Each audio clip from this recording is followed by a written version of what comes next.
Yes, oh, to continue on from the last thing, but here I am standing on a high hill, and therefore there's a big view. So I've got a view. So it's like a view of the surrounding area, so you can see far and wide. So up on the knoll, I can see all around the knoll edge, which is where we get knowledge from.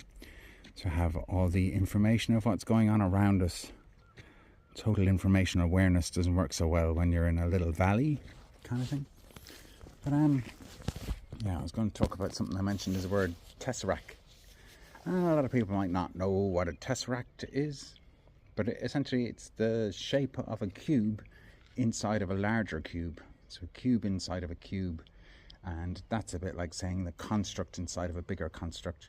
So here we are on the Earth, and the Earth is like a cube of the material plane. But the Earth is within the sky. And here we are with the sky where the sun has gone down, but it's not quite dark yet. But as it gets darker, you can see things like the moon.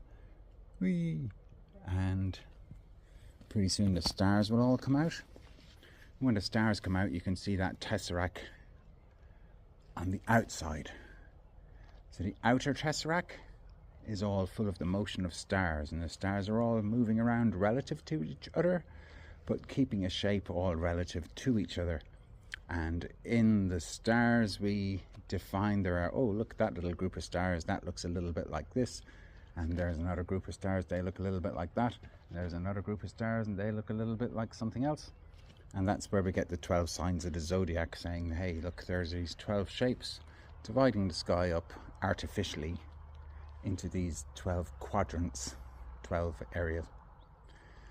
So the Earth is a little cube, and it's spinning around on its axis, and it's going around the sun, and the moon is going around the Earth, and the sun is going around Sirius A and B apparently, and presumably they're spinning around relative to something even further out on a bigger scale. So we're on a little cube looking up at a bigger cube kind of thing, and that's what a tesseract is. And we discovered time by noticing the movement of our little cube within the bigger cube kind of thing, and drawing correlations of drawing heaven down to earth and making those sacred sites on the earth, so that you can use the surface of the earth with the gigantic megaliths to be able to gauge the movement of time as a physical space relative from the inner to the outer kind of thing. So time is motion relative in space.